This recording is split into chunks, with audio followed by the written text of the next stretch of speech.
नमस्कार, NTV India news में आपका स्वागत है। मैं हूं साक्षी। पेश है आज की प्रमुख हलचल। 24 जून को पूर्व नेता प्रतिपक्ष अजय सिंह राहुल की अगुवाई, जिला प्रभारी ब्रिजभूषण शुक्ला, पूर्व मंत्री कमलेश्वर द्विवेदी की विशेष उपस्थित और जिला कांग्रेस कमेटी के अध्यक्ष ज्ञान सिंह की अध्यक्षता में सतपुड़ा भवन में अग्निकांड की घटना, महाकाल, लोक निर्माण में घोटाला, भ्रष्टाचार, महंगाई, बेरोजगारी, भाजपा सरकार की जन विरोधी नीतियों सहित विभिन्न समस्याओं को लेकर प्रदेश व्यापी जन आक्रोश धरना कलेक्ट्रेट के सामने बीथिका भ्रमण प्रांगण में आयोजित किया गया। कार्यक्रम के प्रारंभ में महात्मा गांधी, स्वर्गीय कुंवर अर्जुन सिंह, दाऊ साहब, स्वर्गीय इंद्रजीत कुमार के छायाचित्र पर पुष्प अर्पित कर कार्यक्रम का शुभारंभ किया गया, जिसके बाद कांग्रेस के आयोजित जन आक्रोश धरना कार्यक्रम में वक्ताओं ने भाजपा सरकार पर जमकर हमला किया और प्रदेश की बीजेपी सरकार पर भ्रष्टाचार, महंगाई, बेरोजगारी को बढ़ावा देने के आरोप लगाए। कांग्रेस आंदोलन में शामिल होने आए मध्य प्रदेश किसान कांग्रेस के प्रदेश महामंत्री सुरेश पांडे ने अपना आक्रोश व्यक्त करते हुए मीडिया को अपनी प्रतिक्रिया देते हुए कहा कि इस जिले में रेल के नाम पर जनता से छलावा किया गया है। जनता को ना तो आज तक मुआवजा मिल पाया और न ही उन्हें नौकरी मिली। इसके लिए उन्होंने कोर्ट कचहरी तक का दरवाजा खटखटाया, लेकिन वहां से भी उन्हें कोई राहत नहीं मिली है। उन्होंने कहा कि इस सरकार में न्याय भी नहीं मिल पा रहा। सीधी जिले में करीब 27 गांवों के किसानों के साथ छलावा किया गया है। जो यहाँ के जनप्रतिनिधि हैं, जो बड़े नेता हैं, जो कर्मचारी हैं, वो अपना हर तरह से दोहन करके 2 डिसमिल वाले को नौकरी दिला दिए, लाखों रुपए मुआवजा ले लिए। जो हितबद्ध किसान है वो आज भी दर दर भटक रहा है, न उसको नौकरी मिले न उसको मुआवजा मिल रहा है। इसके लिए मैंने कई बार कलेक्टर को आवेदन दिया, कोर्ट में भी गए, कई बार सूचना के अधिकार लगाए, लेकिन सब गुमराह करके कोई किसानों के हित में बोलने के लिए कोर्ट में गए। आप तो क्या कोर्ट में गए, बस वहाँ भी पेशी चलिए। कोर्ट भी सरकार की सारे पर चलती है वर्तमान में।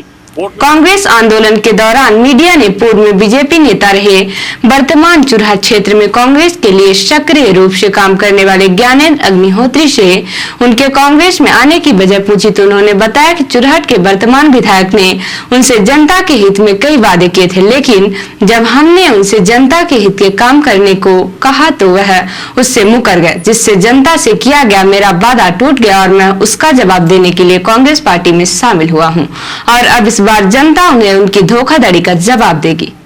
देखिए, 2018 के विधानसभा चुनाव में चुरहट क्षेत्र के युवाओं ने परिवर्तन किया। परिवर्तन इसलिए किया था कि उनको शिक्षा, स्वास्थ्य और रोजगार के कुछ नए आयाम मिलेंगे। लगातार ये बात हुआ करती थी कि एक ही व्यक्ति लगातार सत्ता में है, विधायक है, तो परिवर्तन लोगों के काम नहीं हो रहे, ऐसे लोगों का मानना था। उस हिसाब से लोगों ने परिवर्तन किया, लेकिन उस परिवर्तन का खामियाजा ये हुआ कि आज भी क्षेत्र की जनता को भिखारी बनाया जा सकता है। सरकारी भिखारी बनाने का काम चल रहा है। कूपन में फर्जी नाम जोड़ना, 5 किलो गल्ले के लिए उनको बरगलाना, उसी के लिए राजनीति करना। तो अब जो क्षेत्र में वो स्थिति है, युवाओं ने पूरी तरह से एक मन बना लिया है कि हम कांग्रेस के साथ जाएंगे, आदरणीय राहुल भैया के साथ जाएंगे। जन आक्रोश धरना को संबोधित करते हुए जिला कांग्रेस कमेटी के अध्यक्ष ज्ञान सिंह ने कहा कि भाजपा सरकार में जनता महंगाई, बेरोजगारी, भ्रष्टाचार और कमीशनखोरी से त्रस्त हो चुकी है। हर ऑफिस में बिना लेन देन किसी की कोई सुनवाई नहीं होती। स्थानीय विधायक और सांसद स्वयं का विकास कर रहे हैं, उन्हें जनता से कोई लेना देना नहीं है। जब सरकार का और शिवराज सिंह जी का पता चल गया है कि ये प्रदेश से उनका सरकार विदाई तय है, प्रदेश से 8 करोड़ जनता ये तय कर ली थी जब यह सरकार का हम सत्ता से बाहर फेंकब और बाहर एमएल के न उखाड़ के फेंकब, बाहर एमएल के फेंकब कि जो सर्वे आए हैं, खुद उनके पार्टी के जो सर्वे आ रहे हैं, वो सर्वे में कहो 50, 55, 60 सीट से ज्यादा उनका नहीं मिल रही है। जन आक्रोश धरना को संबोधित करते हुए पूर्व नेता प्रतिपक्ष अजय सिंह राहुल ने कहा कि भाजपा सरकार ने अपना भ्रष्टाचारी रूपी पाप छिपाने के लिए सतपुड़ा भवन में आग लगवाई। फायर स्टेशन सतपुड़ा भवन के बगल में होने के बावजूद भी 20 घंटे बाद उस आग पर काबू पाया गया, जो यह साबित करता है कि अपने भ्रष्टाचार को छुपाने, अपने पाप को छुपाने के लिए शिवराज सिंह और उसकी सरकार ने जानबूझकर सतपुड़ा भवन के दस्तावेजों को जलाया, लेकिन उनका यह पाप छिपाने वाला नहीं है। प्रदेश की जनता सब देख रही है। विगत दिवस महाकाल लोक परिसर में हल्की सी हवा में सप्तर्षियों की मूर्तियों सहित बहुत से निर्माण कार्य खंडित हो गए। राहुल ने आगे कहा कि जो सरकार राम के नाम पर, भगवान के नाम पर वोट मांगती है, उसने भगवान को ही लूटने का काम किया है। शिवराज सिंह को भगवान महाकाल और इस प्रदेश की जनता माफ करने वाली नहीं है। आज पूरे मध्य प्रदेश का हर जिला मुख्यालय में कांग्रेस पार्टी है मेरे धरना प्रदर्शन है। सिर्फ सीधी भर नहीं, प्रदेश के हर जिला मुख्यालय में और मुख्य बिंदु दुई है, दो बिंदु भ्रष्टाचार से जुड़ेला।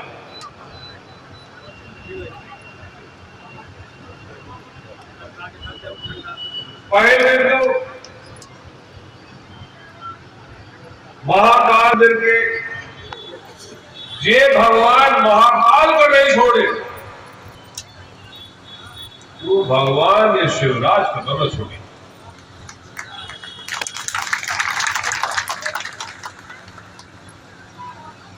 आदमी गुप्ता जी, आदमी ज्ञान सिंह जी और सभी वक्तागण भ्रष्टाचार के बारे में लोकल बात कर, कौन विधायक हड़प ली जमीन का कर ली। अब अंतिम बारी आई है तो करें में तो करें का जाए तो पहले जो कुछ बना रहा है तो वो बना रहे। शिवराज सिंह जी कहते ही नहीं कि भाई हमारे जाए के समय आएगा है, जो मन पड़े लूट ले। प्रदेश व्यापी जन आक्रोश धरना के बाद महामहिम राज्यपाल के नाम का ज्ञापन कलेक्टर के माध्यम से सौंपकर समस्याओं के तत्काल निराकरण की मांग की गई।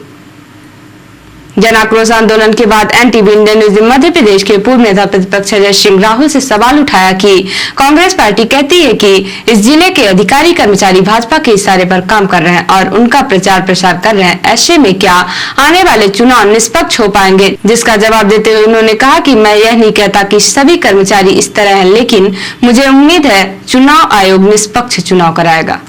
कांग्रेस पार्टी कहती है कि इस जिले में जो अधिकारी कर्मचारी हैं वो भाजपा के एजेंट हैं, प्रचार प्रसार कर रहे हैं।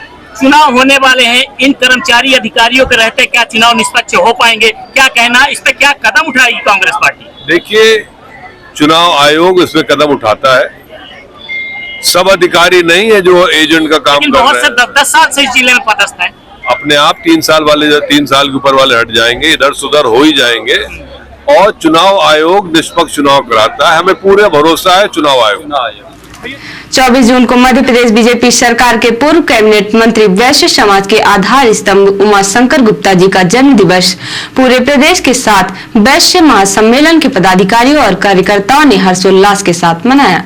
वैश्य महासम्मेलन जिला इकाई सीधी के जिला अध्यक्ष दिनेश गुप्ता, वैश्य महासम्मेलन के संभागीय अध्यक्ष भोला प्रसाद गुप्ता ने पूर्व मंत्री उमाशंकर गुप्ता जी के जन्मदिन के उपलक्ष्य में सीधी शहर के जमोड़ी में स्थित प्रजापिता ईश्वरी विश्वविद्यालय में ब्रह्मा कुमारी बहनों के बीच केक काटकर मनाया।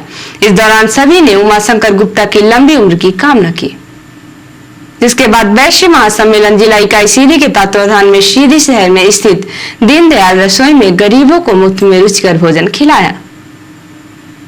दीनदयाल रसोई में वैश्य महासम्मेलन के संभागीय अध्यक्ष भोला प्रसाद गुप्ता, जिला अध्यक्ष दिनेश गुप्ता और महिला विंग की जिला अध्यक्ष और अन्य महिला पदाधिकारियों ने एनटीवी इंडिया न्यूज के माध्यम से वैश्य महासम्मेलन के आधार स्तंभ पूर्व मंत्री उमाशंकर गुप्ता के दीर्घायु की कामना की।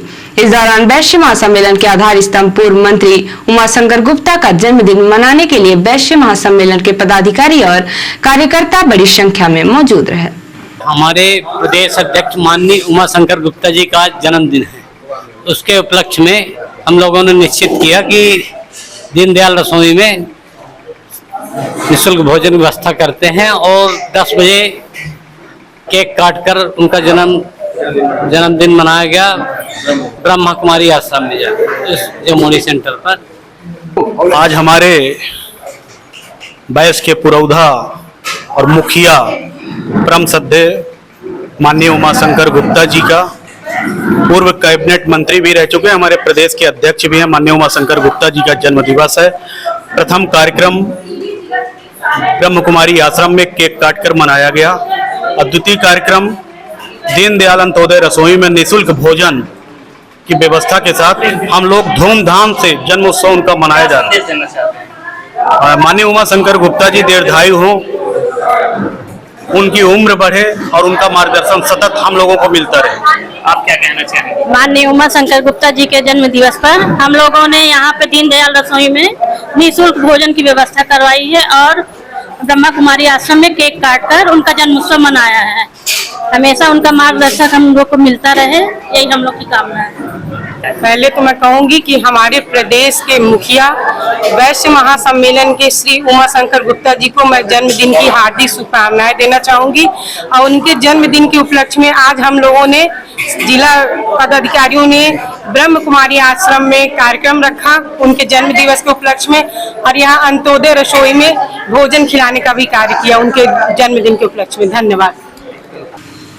आदिवासियों की गौरवशाली परंपरा तथा गोंडवाना साम्राज्य की महारानी रानी दुर्गावती की शौर्य गाथा को जन जन तक पहुंचाने के उद्देश्य को लेकर 5 अलग अलग स्थानों से 22 जून से गौरव यात्रा निकाली गई। इसका समापन 27 जून को शहडोल में होगा। 5वीं गौरव यात्रा सिगरौली जिले के ग्राम महुई से 23 जून को समारोह पूर्वक आरंभ हुई। ग्राम महुली से प्रस्थान कर यात्रा ग्राम धौनी, महुआ गांव, निवास निगरी आदि ग्राम होते हुए सीधी जिला पहुंची। विधायक धौनी श्री कुंवर सिंह टेकाम के नेतृत्व में सीधी जिले में गोपत नदी के किनारे सोनगढ़ पहुंचने पर यात्रा का जगह जगह परंपरागत ढंग से उत्साह पूर्वक ढोल नगाड़े से स्वागत किया गया। 23 एवं 24 जून को गौरव यात्रा विधानसभा धौनी के विकासखंड कुसमी एवं मझौली के विभिन्न ग्रामों से गुजरी। गौरव यात्रा का ग्रामवासियों ने पूरे उत्साह के साथ स्वागत किया। 24 जून की शाम गौरव यात्रा शहडोल जिले के व्यवहारी के लिए रवाना हो गई। मध्य प्रदेश की गौरव वीरांगना रानी दुर्गावती का बलिदान दिवस 24 जून के अवसर पर विधायक धौनी कुंवर सिंह टेकाम, जिला पंचायत सदस्य हीराबाई सिंह, जनपद सदस्य जमुनी देवी, कलेक्टर साकेत मालवी, पुलिस अधीक्षक डॉक्टर रविंद्र वर्मा, मुख्य कार्यपालन अधिकारी जिला पंचायत राहुल धोटे सहित जनप्रतिनिधियों, गणमान्य नागरिकों तथा ग्रामीण जनों ने समाज और संस्कृति की रक्षा करने अपने प्राणों का बलिदान करने वाली रानी दुर्गावती की शौर्य गाथा का स्मरण किया तथा उन्हें श्रद्धा सुमन अर्पित किए। 23 जून को विद्युत पेंशनर हितरक्षक संघ सीधी ने मध्य प्रदेश के मुख्यमंत्री शिवराज सिंह चौहान के नाम का ज्ञापन जिले के कलेक्टर प्रतिनिधि एसडीएम नीलेश शर्मा को सौंपा। विद्युत पेंशनर हित रक्षक संघ सीधी ने सौंपे गए ज्ञापन में मांग की है कि शासन द्वारा गारंटी देकर पेंशनर को शासकीय ट्रेजरी से भुगतान किए जाए एवं इसके लिए उत्तर प्रदेश सरकार द्वारा बनाई गई प्रणाली ग्रहण की जाए। दूसरा, मध्य प्रदेश विद्युत मंडल के केंद्रीय दर एवं तिथि से महंगाई राहत का भुगतान बिना राज्य शासन के आदेश की अनिवार्यता से किया जाता था, उस नियम को पुनः बहाल किया जाए।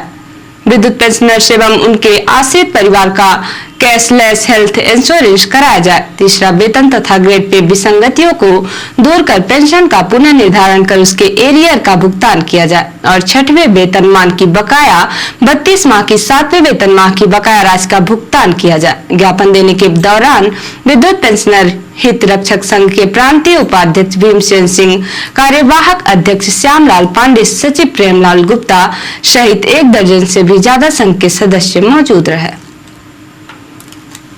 24 जून को कलेक्टर साकेत मालवी द्वारा सभी राजस्व न्यायालयों के प्रकरणों के निराकरण की विस्तृत समीक्षा की गई। कलेक्टर श्री मालवी ने सभी राजस्व अधिकारियों को अभियान चलाकर प्रकरणों के निराकरण के निर्देश दिए हैं। कलेक्टर श्री मालवी ने निर्देशित किया है कि 2 वर्ष और 6 माह से अधिक समय से लंबित प्रकरणों की एक बार पुनः समीक्षा कर ले तथा उन्हें प्राथमिकता के आधार पर निराकृत करना सुनिश्चित करें। इसके साथ ही न्यायालयों की जांच कर सभी प्रकरणों को अनिवार्य रूप से पोर्टल पर दर्ज कराएं। कलेक्टर ने कहा कि प्रकरणों को अनावश्यक लंबित नहीं रखा जाए। प्रकरण की गंभीरता के आधार पर उसकी तीव्र सुनवाई कर निराकरण किया जाए। उन्होंने सीएम हेल्पलाइन, प्राकृतिक आपदा, सीमांकन, अविवादी नामांतरण, बंटवारा, राजस्व वसूली, डायवर्जन आदि के कार्यों में प्रगति लाने के निर्देश दिए हैं। इस अवसर पर अपर कलेक्टर राहुल धोटे, समस्त उपखंड अधिकारी सहित राजस्व अधिकारी कर्मचारी उपस्थित रहे। और अब पेश प्रादेशिक हलचल। दिग्विजय बोले, टिकट देना हमारे बस का काम नहीं। कमलनाथ, सर्वे सर्वा उनके सर्वे से सारा काम होगा। छतरपुर के लवकुश नगर से इस्तीफा देने वाले डिप्टी कलेक्टर को भोपाल में सरकारी आवास पर कब्जे का नोटिस। डिप्टी कलेक्टर निशा बांगरे ने बताया इस्तीफा देने की वजह, कहा हर दिन मानसिक रूप से प्रताड़ित किया। और पंचमढ़ी से रीवा लौट रहा था परिवार, 4 पलटी खाकर खाई में गिरी स्कॉर्पियो, 10 लोग घायल हुए। और अब पेश राष्ट्रीय हलचल। केदारनाथ मंदिर से 23 किलो सोना चोरी, तीर्थ पुरोहित बोले दीवारों पर गोल्ड की जगह केमिकल पॉलिश किया गया, सरकार ने जांच कमेटी बनाई। मणिपुर में फिर हुई हिंसा, मंत्री के गोदाम में आग लगाई। अमित शाह ने संसद में ली सर्वदलीय बैठक। पीएम मोदी 2 दिन के दौरे पर मिस्र पहुंचे। प्रधानमंत्री मुस्तफा मैडबोली ने रिसीव किया। और कर्नाटक में 2 लड़कों ने आपस में शादी की। इंद्रदेव को खुश करने के लिए सालों पुरानी परंपरा निभाई, गांव वालों को दावत भी दी। तो ये थी आज की प्रमुख हलचल। नमस्कार।